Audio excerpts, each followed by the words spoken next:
us. Thanks, Bambo. Thank you. Good morning, everyone. Thank you, Ronnie, for the introduction. I'm going to focus on the problems that we may have, or we definitely have, in case we end up having intermittent water supply. And very quickly, to put you into the picture of the Lemesos water board back in 2008. Now, for a number of reasons, we ended up shipping water from Athens, Greece.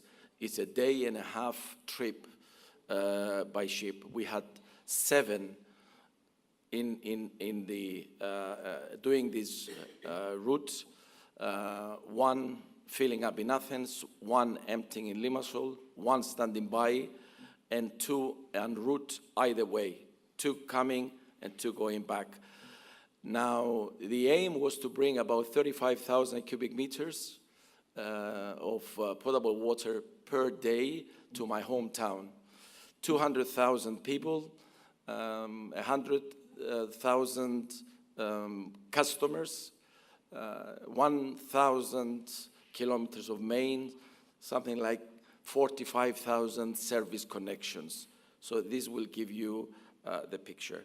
In 2007, this was the year before the intermittent water supply. The slide that you see now shows you a snapshot of the performance indicators. 16.7% of system input volume, that's our financial indicator. This was the percentage that we did not get revenue for. 98 liters per service connection per day, that is the real losses, the physical losses from the network, or 1.8 infrastructure leakage index. So it tells you the state of the network, the state of the operations in very, very good condition. Now, why did we end up having intermittent water supply? Well, we could see it coming, but somehow the government, and I have to say that the water board, are buying water in bulk from the government, from the central bulk supply systems. So we do not actually produce our own water as a water board. So we don't have that control. The government has the plan for that. So I just put 3 question marks, as to why this thing happened. Mismanagement, lack of planning, political drought, in addition, to climatic low rainfall. I think it's a mixture of the 3, a little bit of everything. Everything influenced the fact that, we ended up in 2008 not having water for my hometown. So we ended up having 2 years of intermittent water supply. Bear in mind, we were operating our network at a very, very good level of operation. 12 hours of supply every 48 hours. So what does it mean? Once we have intermittent water supply, applied to a network that is operating extremely well and has a very good performance. And I think Cape Town needs to be congratulated that they haven't actually gone down that route. They tried everything else, but not this, and that is excellent. They just wanted to avoid what I'm going to show you. Now, increase in leakage, that it's a fact. You can see 2 on this graph. You can see a blue and a red plot. Now, the blue is the minimum night flow from all the reservoirs into the system in 2007. The red is the minimum night flow for the same period in terms of months after we re-establish continuous supply. So there is a definite increase in the hours of, in the minimum night flow, meaning that it's either consumption or additional leakage. Now, we were not sure at this stage whether it's consumption or additional leakage, or maybe a little bit of both. So in the next few slides, we'll reach that point as well to make sure, that we've got the right conclusion. what happens to the network? The continuous emptying and refilling of the network. And what we are trying to do in an intermittent water supply situation, just to get the water into the network and to the customers as quickly as possible. So the velocities developed in the network are extremely high. You can see here, again, before 2007 and after, very good performance in terms of breaks on mains and service connections. 200% increase on the mains because they may take the main bushing, and 100% increase on the service connections. So definitely we are going to have additional breaks in the network. Now, what does it mean in terms of finance, in terms of cost? Well, here I've got for the 2 years of the intermittent water supply, just in the loss of revenue and additional operational expenses, close to €1 million.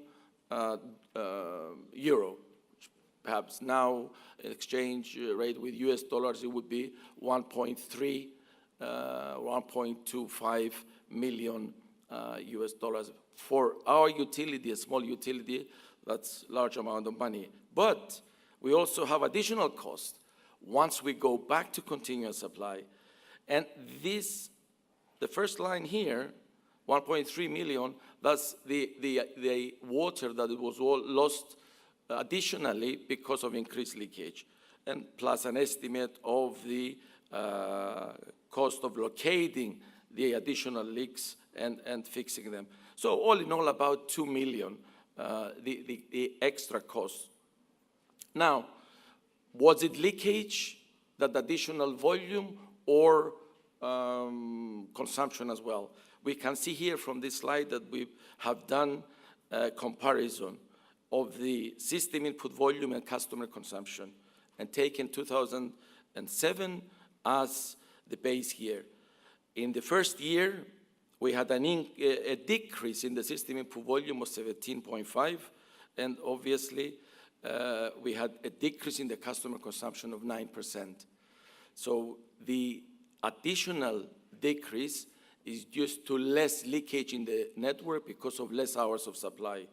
Now, 2009, we more or less have 9% less usage, but our system input volume decreased to minus 9%. So more or less, this decrease is what the customers managed to save. Why there has been this increase? Because of additional leaks in the network. When we go back to continuous supply in 2010, we have just a little bit under the 2007 consumption, but the system input volume increased by 13%. So this is a proof that the additional volume that we put into the network after we go back to continuous supply is due to leakage. This is something that I've taken from a pilot project in India, just to highlight another point with regard to the volume of water put into the network when we have intermittent and continuous.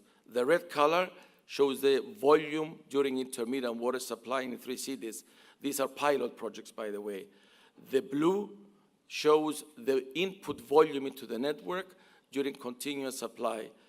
So this myth that we are using more water during continuous supply, it doesn't really apply. There is proof that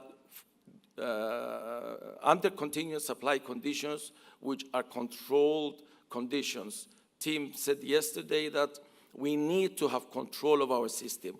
Well, when there is intermittent water supply, we have no control of the system. The system does whatever it feels like doing. But when we have continuous supply, we can control pressure, we know the volumes, we can manage it. And with this, I thank you, and I have 18 seconds to spare. Thank you very much. There we go. Well done. Thank you. Okay. Just a quick summary of that one, Bambos. You lived through 2 years of intermittent supply in Limesos, is that what happened? And you were shipping water in by tankers for 2 years from Greece. Okay, that's quite significant. Yo, I'm sure Cape Town will be happy to have dodged that bullet. Your bursts went up due to intermittent supply, your bursts increased by a factor of 3. It went up 200%, or it went up to 3 times what it was, which is a 200% increase, and the connection leaks doubled. After your actual consumption during intermittent supply was 10% less than it was during full supply. So you saved 10%. Cape Town is currently saving 50, we'll come on to that, probably 50, 60% without going on to intermittent supply. And that's why you've become chairman of the intermittent supply group. Fantastic. Okay, brilliant, well done. Thank you for that. Let me just get this for